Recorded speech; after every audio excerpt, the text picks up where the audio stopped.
Welcome to the Human Capital Innovations Podcast, your go-to source for personal, professional, and organizational growth and development. We hope you tune in often for all things people management, organizational development and change, organizational leadership, and social impact related. Maximize your personal and organizational potential with Human Capital Innovations Podcast.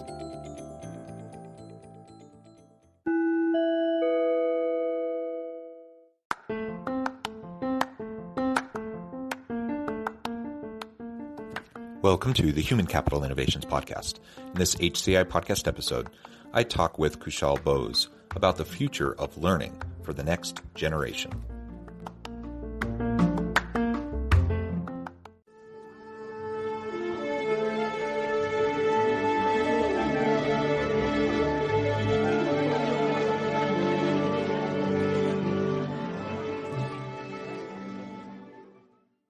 Kushal Bose, welcome to the Human Capital Innovations Podcast. Thank you very much for inviting me. It is a pleasure to have you. I'm super excited for this conversation today. We're going to be exploring the future of learning for the next generation. As we think about younger millennials and Gen Z individuals as they enter the labor force, we need to be thinking about how to reskill and upskill our current labor force, but also tap into the unique skills and abilities of this younger generation. So we're going to be unpacking that and exploring how we can go about effective learning and the future of learning. As we get started, I wanted to share Kushal's bio with everybody. Kushal Bose is the CEO of Teledeck, a leader in learning and development for corporate clients to facilitate deep learning, leveraging storytelling, learner engagement, and effectiveness measurement. With advanced degrees in engineering and film production, Kushal founded Teledeck International in 1987 to create engaging training experiences that combine the techniques of cinema to break down complex technical subjects for a variety of corporate audiences. For 35 years, Teledeck has been at the leading edge of innovative training development with an impressive client list of Fortune 500 companies, including Abbott, BP, McDonald's, Philips, Northrop Grumman, Ameritech, Kraft, Cisco, Discover, and many, many more. In 2021, Kushal was awarded as the top global influencer in the field of education by Piketail International at the Influencer Summit, and is considered by many as a thinker who can connect the dots by bringing together his understanding of engineering, music, film, history, and philosophy. Again, it is a pleasure to have you joining me today. Anything else you would like to add by way of your background or personal context before we dive on in further? I think I'll connect my personal background and experience with the topic that as we go forward. Very good, very good. Okay, so as we get started then, let's start with a little bit of your background and your journey coming from and growing up in India to where you are today. Perhaps that can provide a little bit more context. And then we can get into talking more about deep learning, why deep learning is important, and really what that means for the future of learning for the next generation. All right. Very briefly, I was born in India. My mother was a professional singer, and my father was an engineer. So right away, right from my family, I inherited the right side and the left side of the brain exposure, music and art and literature and cinema from my mother's side, and engineering and technology from my father's side. And the school that I went to, from grammar school to high school and the graduation, that school provided me with teachers who were amazing musicians, artists, poets. So although I was a student of science, but I read Shakespeare, Byron, Keats, Milton when I was in school in India. And I was actually a big fan of Western music. And I paid my way through college by being a crooner in a Western nightclub in Calcutta. I was singing Harry Belafonte and Jim Reeves and Nat King Cole in Calcutta. So I grew up in an Indian society which was very heavily westernized. I heard Duke Ellington live in Calcutta. So you can imagine that My familiarity with the Western world was pretty sophisticated understanding of what America was like, what the Western world was like, music, literature, and so forth. But what it also allowed me to do was delve into two different sides of the brain, which is the engineering and technology side and the creative side, that put in my heart an yearning for creative uh, endeavors and efforts, while due to my father's being in the engineering profession, I pursued my engineering degree. I became a mechanical engineer, and but still I was running my film society in college. I was the president of the music club in college, photography college. I did everything in my college except engineering that I enjoyed and passion. But I graduated, and then I started looking for universities to do my master's, and America is where I turned to. And I started. I came to America to do my master's, and pretty soon I landed in Chicago with Westinghouse Corporation, right here in Chicago downtown. And they sent me to nuclear engineering school in Philadelphia, and I became a nuclear engineer. But the passion of music and creative and cinema and theater and like literature stayed with me all along. So I was stationed in San Francisco. That's what my Westinghouse, and I was building nuclear power plants in Hawaii and Los Angeles and Sacramento and Palo Alto and Nevada, Arizona, all over the Western coast. And then suddenly I left it all. I said, my God, I'm turning out to be 40. My life is ending. Let me reach out to my passion, because I believed very early that unless you are passionate about something, you cannot succeed in life. And my passion was, as much as it was in engineering, I loved engineering, but I wanted to try out my creative instincts. So I left California and moved to New York, and I enrolled myself in New York and a master's degree in film and theater in the Department of English.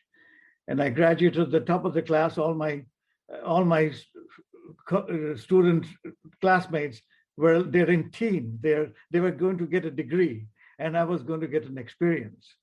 So right after that, I started teaching at university, engineering, and I got a chance to go to India at the invitation of the then Prime Minister Rajiv Gandhi, to really influence the villages and rural India with technology and storytelling, helping them get motivated to include technology in their lives in the rural India.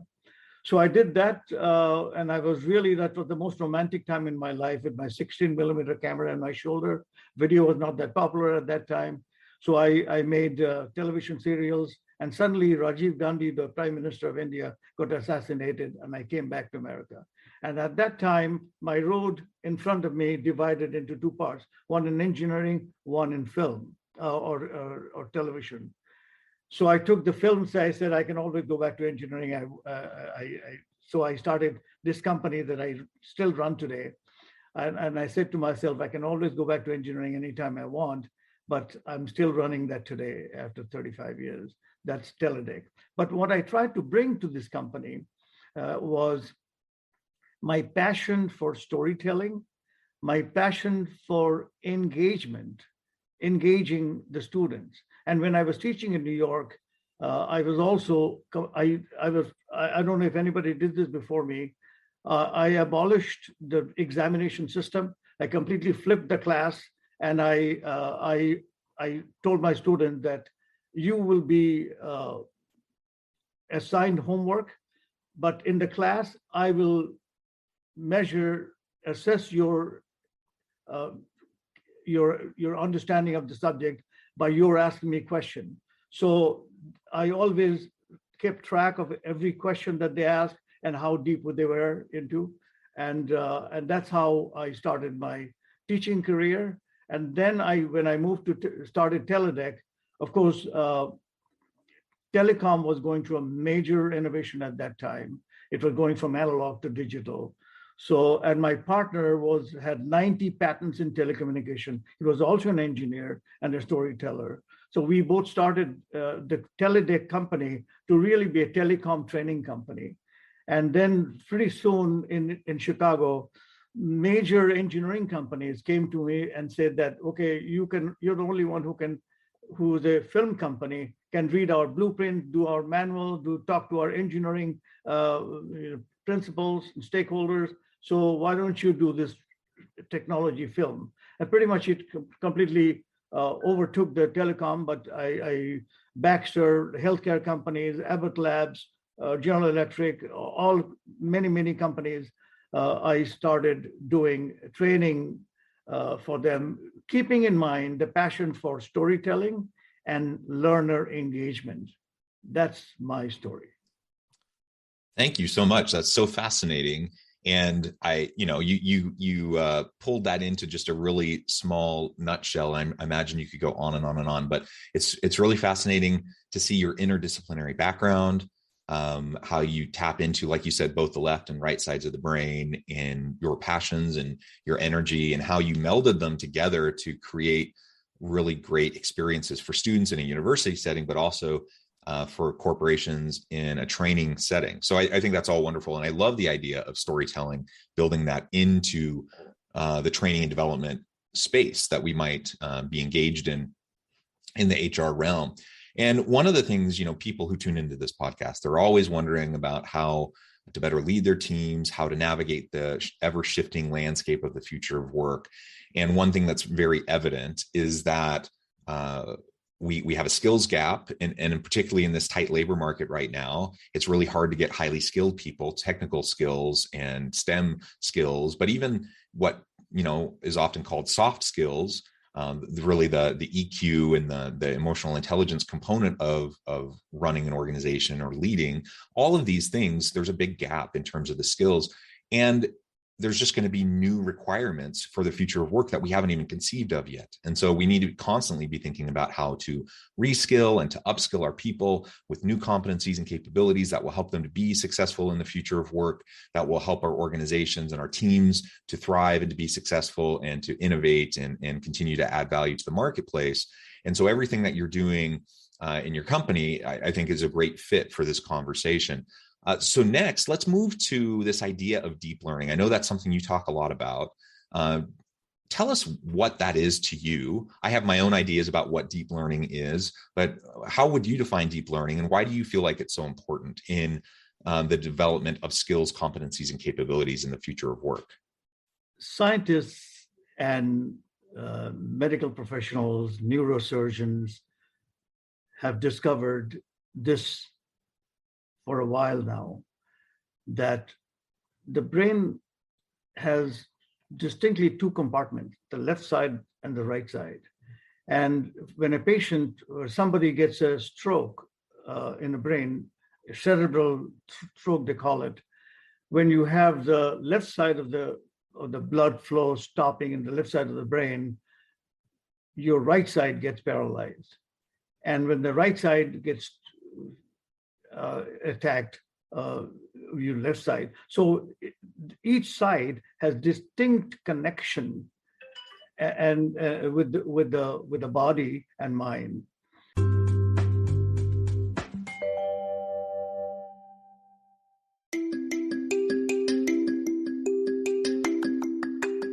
I'm excited to announce the publication of my new book from HCI Press, Bluer Than Indigo Leadership: The Journey of Becoming a Truly Remarkable Leader. Early in my adult life, I learned about an Asian proverb that translates as bluer than indigo. If you think about the color indigo, it is a brilliant, deep, and vibrant blue, what some would call the bluest of blues. To have something that is bluer than indigo is rare and truly remarkable. Contrary to popular myth, there is no one-size-fits-all or cookie-cutter approach to effective leadership. There's no silver bullet, no secret sauce, no go-to model that will solve all of our problems. The truth is, great leaders have all had their unique strengths and flaws, and have all had to discover and then pave their own distinctive path in their life's journey to fulfill their leadership potential.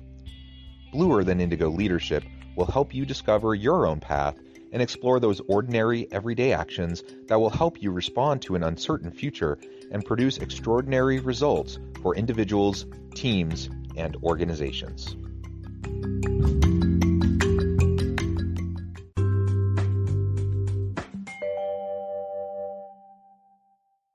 What happens is that when you're learning, there are two types of subjects that people usually learn.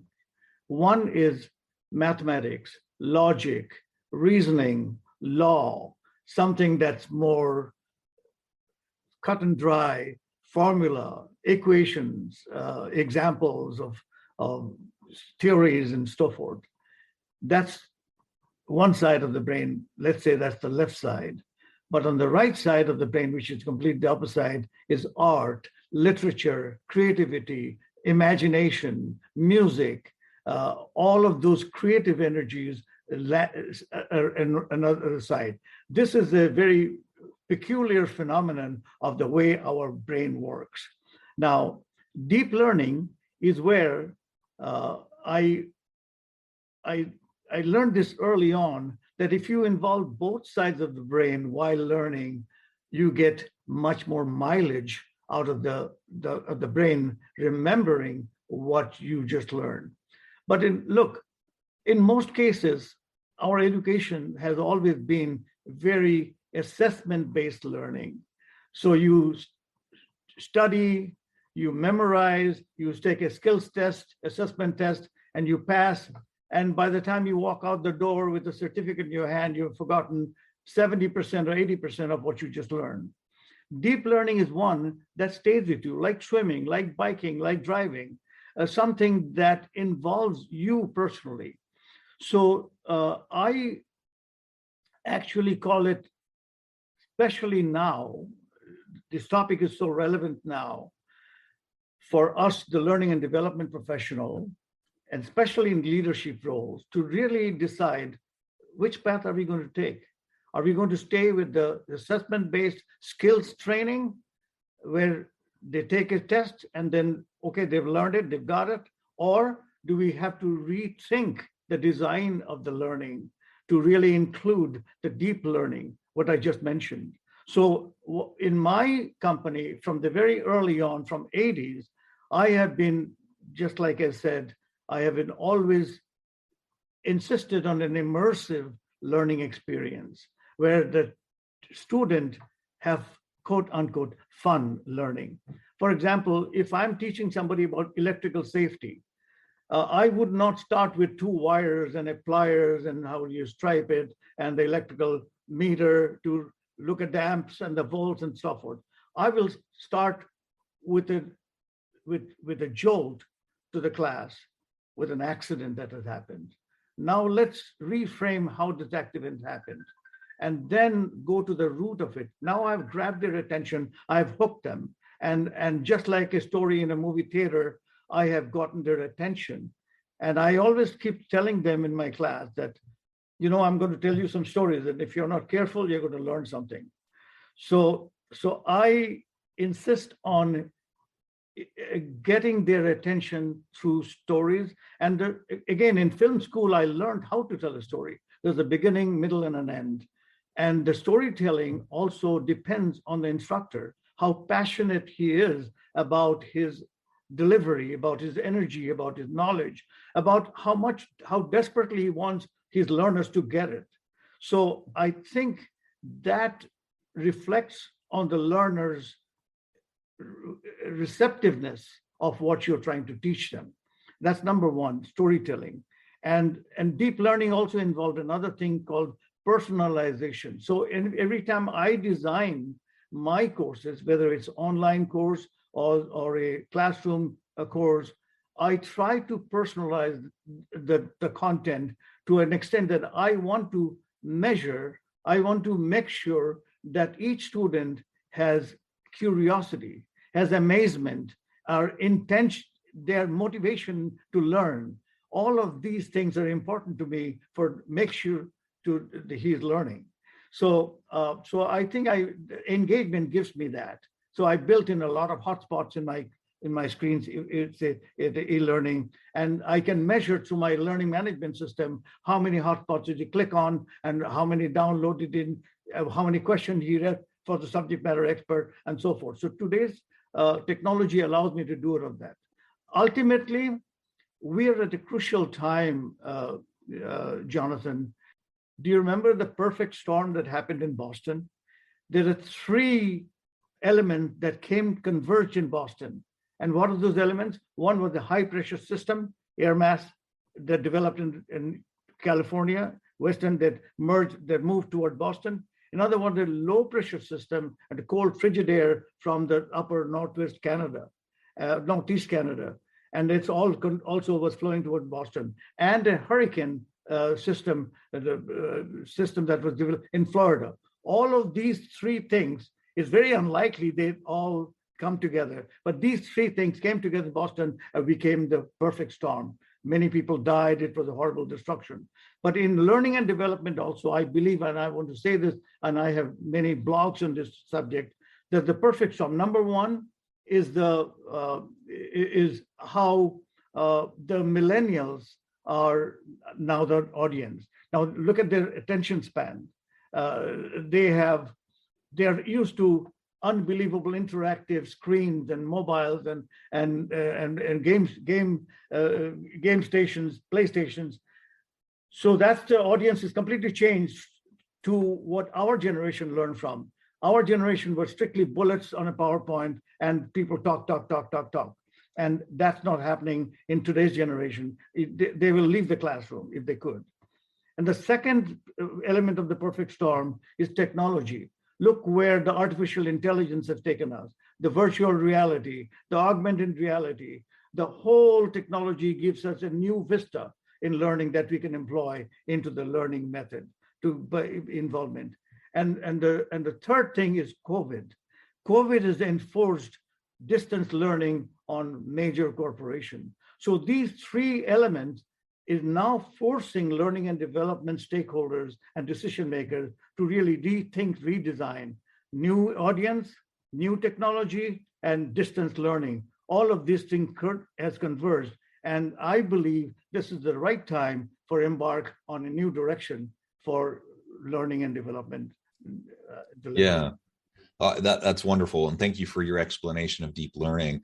I do agree. I think one of the ways I frame deep learning is, of course, getting past the surface level types of learning that you started by describing. And oftentimes that happens through experience. So various forms of experiential learning are really great ways to get into deep learning. Just ways for people to apply and put into practice what they're learning, so they can apply the abstract, the theoretical with the physical, the actual. All of those things can help us with deep learning, and that is essential if we want to truly develop skills, competencies, and capabilities. It's not enough to just take a test and say, like, in our head we understand something. That doesn't actually mean much of anything in the workplace. And so we do need to get better at designing deep learning experiences for students in the university setting, for employees in the workplace, training and development setting. And I really like how you just described this perfect storm in the current labor market, in the current organizational context, in terms of how we need to be facing training and development moving into the future. So what do you see, in our final couple minutes that we have together, what do you see as really what leaders need to be doing for the future of learning in the next generation? I really believe that leaders have a great opportunity to change the status quo of learning in corporate America. And that status quo is bulleted PowerPoint text in classroom settings, assessment-based skills examination, and certifying them that they're valid. So if you really get away from that, and what I just explained to you, get yourself is some way of establishing connectivity with the audience and understand who they are and what they enjoy doing. Unless they are enjoying, they're motivated, it's fun for them, they're not going to learn anything if you really want to teach them anything at all. not just a piece of paper. That's number one. And number two is that get yourself some learning management system that measures, that can be programmed to really monitor the student activity, just like Google does. Every search that you put in your search engine, Google tracks you on everything that you've done. So learning management systems are also capable of tracking your behavior. Important thing is behavior, not only skills, but the behavior, the attitude to learn, wanting to learn. That is something that we need to address. And the final thing is that with the VR, with the AR, with the AI, I'm already developing VR-based, like a simulator training. Just like before you start flying a plane, you have to sit in the airport and work in a simulator to fly the plane in thunderstorm and snowstorm or what have you. We really need to adopt VR and AR. Prices have come down. It is not, but you really need to have, as a leader, you have to be motivated to change the status quo. That's really what I feel is the future. Wonderful. Thank you, Kushal. It has been a real pleasure. I know at the time, and I need to let you go here in just a minute, but before we close, I wanted to give you a chance to share with listeners how they can get connected with you, find out more about your organization, your team, your products, and then give us a final word on the topic for today. Well, my website is where it's easy to remember, Teledec, TELEDEC.com. And I have a blog also on that site, /blog.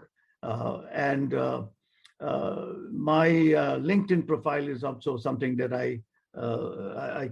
you can easily put Kushal Bose on LinkedIn and see what that is. As far as I would be very happy to converse with anybody who has any kind of a question or any kind of discussion with me. As far as the human capital innovations is concerned, I think if in any way, as I mentioned, this perfect storms, we need to really turn to how to make the students want to learn rather than dumping information on them. That complete change is something that we need in the future. And I really think great things because the technology is amazing today. What you can do in a cell phone is amazing. You can learn and from anywhere for any time on demand. That interactivity, those videos, those immersive learning is the future. And I feel that corporate learning gurus must embrace that.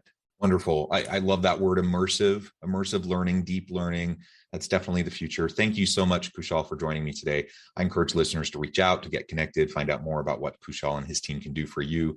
And as always, I hope everyone can stay healthy and safe, that you can find meaning and purpose at work each and every day. And I hope you all have a great week.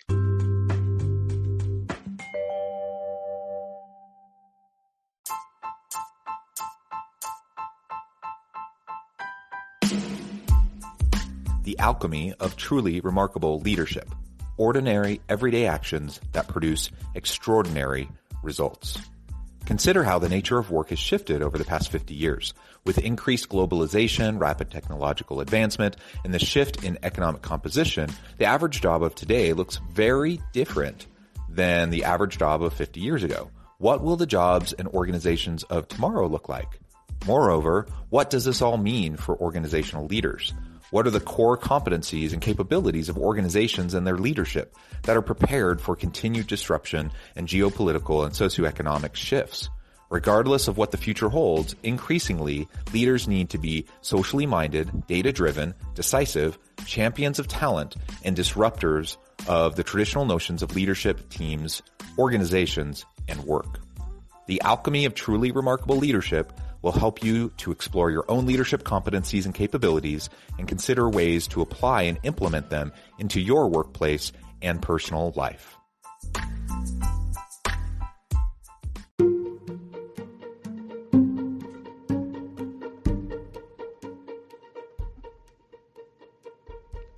Check out Human Capital Innovations magazine, Human Capital Leadership. Human Capital Leadership is a free, interactive e-magazine with the mission to help individuals, leaders, and organizations find innovative approaches to maximize their human capital potential.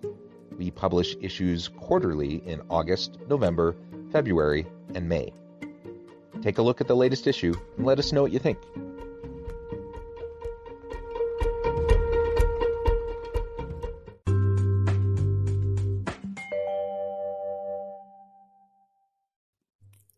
Thanks again for joining us for this episode of the Human Capital Innovations Podcast. I hope you stay healthy and safe and that you have a great week.